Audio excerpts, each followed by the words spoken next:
Okay, what's up, Ender? I was just shooting a video for TikTok, so I look kind of weird.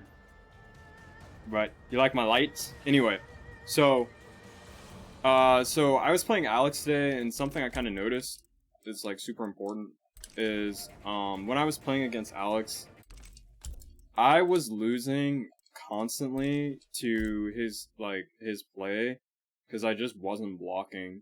And I feel like this is kind of a thing that MK11 has taught a lot of players to do, especially when you get frustrated. For me, it happens usually when I'm frustrated. I usually block normally, but when I get frustrated, I start just pressing, right? I start doing wake up 3, wake up roll, whatever. And I'll get into the rolls in a minute, and I'll explain why they're actually still useful, even when you're playing defensive, but I'll explain that in a minute. So, the thing that you need to keep in mind, and this helped me when I started playing him, because we started going even, because I just blocked more, right? And you always want to remember this, like, you get thrown, it's only 13%. Like, even if he throws you again, right? Okay, 26%. That's still less than his normal combo, right? His normal combo does like 30%. So, sometimes it's just best to keep taking throws and not teching. You know, my recommendation, what I started doing was, so Alex, he was like, dude, like, you're just dying by just pressing. Like, you're taking games, but you're not taking you're losing some games because you just don't want to block, right? So, the thing that I learned was, when this starts happening to you, you need to just block. Like, I'm talking, like, even when you think it's gonna be your turn, keep blocking, because you're giving yourself a habit of not blocking, which is causing you to continue to not block. Basically, you're playing a flowchart subconsciously by teching constantly and getting shimmied, right? So the way to break out of that is to just block more and then make decisions off of what you see from blocking. And that's what worked for me, because literally I lost like 2 or 3 games just blocking too much, right?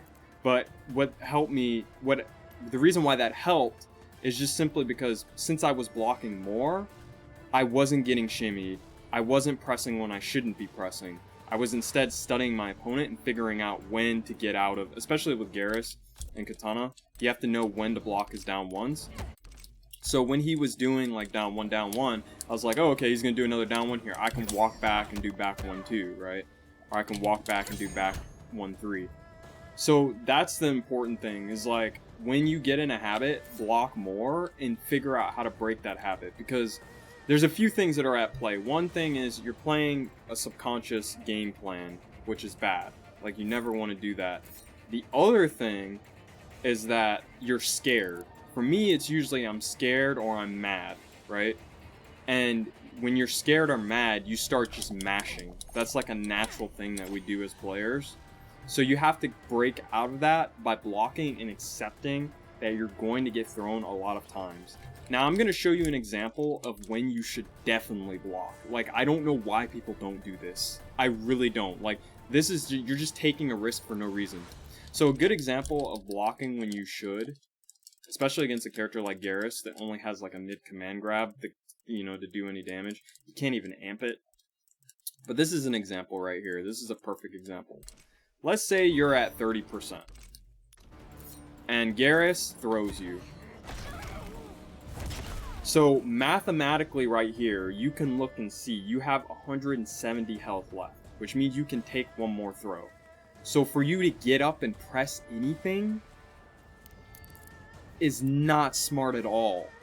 It doesn't make any sense. The only reason you do it is if you had the hardest of hard reads on your opponent. Here, you should take another throw. Now you can start thinking about if you want to wake up 3, wake up whatever, right? But there, if you got thrown, it's not that big of a deal because you're already low health and you can take one more throw. So it doesn't make sense to take a huge risk and die, right? And that's kind of what Alex was getting at, is like, when you go 100 miles a minute and you don't think about what your opponent is doing, and you don't block, you're just getting yourself killed faster. And this is extremely important against characters with mid-command grabs. I feel like you should just take those throws more often, because you're really just asking to get opened up for 30-40% back in the same situation when you could just block, right? So I highly recommend when you're playing someone and you feel like you're dying to yourself or you're getting shimmied, just hold the block, hold R2, just hold it more. It's gonna help. You're gonna live longer. Yes, you might die more from blocking too much, but the thing is, mathematically, you're going to live longer. If you can block their mix-ups, which a lot of characters in these games, they don't have overhead low crazy mix-ups, right? So you can block low and then block high. You're usually going to be fine. You're going to be opened up by a grab, but don't freak out. Keep blocking and figuring out when you need to take your turn. So back to the wake up thing, because I did want to talk about this really quick before I end the video, because I got to get back to making my videos.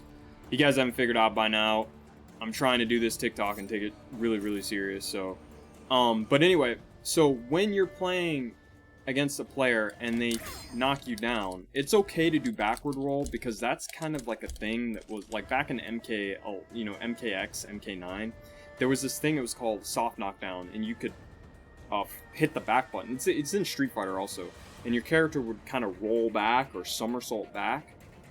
That's good because that gives you space. So if you feel like you need some space, let's say Garrus goes for a throw here, because it is risky to go for throw on Oki. And then he does forward 2. Oops, he does forward 2, 1, 2. So let me throw him. Her. And then he does forward 2, 1, 2. You can roll there. You can backward roll. I wouldn't forward roll, backward roll. Oops.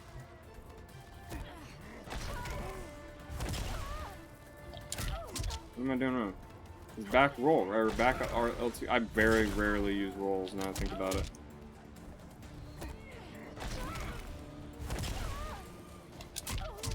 Wait, hold on. Am I inputting the wrong button for a roll? Oops. Oh, hold on. Oh, I am in. No, I'm not. It's back. It's back. Stand switch, right? Oh, I guess throw just has a different timing. Hold on. Let me try it again. But I just wanted to show you here, like, it's okay because you're not taking much of a risk. You're losing some defensive bar, so if he does go for an advancing normal... Why can I not roll on throws? Am I doing it too early? I bet you I could do forward roll. Yeah, of course you can. Like, of course it's easier to do the more offensive option. Come on. There we go. See, like, there, I mean, that's not bad. Like, right? Like, yeah, you lost the defensive bar, but you're not gonna die, you know? It's okay to do that to kind of get away. Like, doing that and delay wake up, that's okay. Kind of mess with the meaties, you know, play defensive, try to get away, that's fine. But it's when you're doing, like, constant up 3s, up 2, wake up jump, wake up stand 1, you know, wake up back 2 with Katana, wake up down 3 because she low profiles. That shit... Alex is right. Like, you shouldn't be doing that all the time because you're just killing yourself faster against really good players that can figure out your tendencies. I know the wake-up system is strong, but I think there's this common misconception because I look at players that do abuse the wake-up system, and the thing that I notice consistently is that across the board, the other player that plays smart usually has like 20 so games on the player that has like 15. So the guy's like winning by 5 games because the other dude's just kind of taking risks all the time. So like he feels like he's winning, but he's gonna probably be behind throughout the entire set. So anyway, that's all I want to talk about, Ender. That's my advice. Block more. Wake up backward rolls okay. Delay wake up's okay. Just try not to use wake up attacks too much. Do use them. It's important to use them, but the thing is, like, don't block and don't get shimmied and don't use wake up attacks all the time by blocking more. Like, that's going to be your best option as a player. But anyway, that's all I want to talk about. I'll see you guys later. Thanks for tolerating my ass.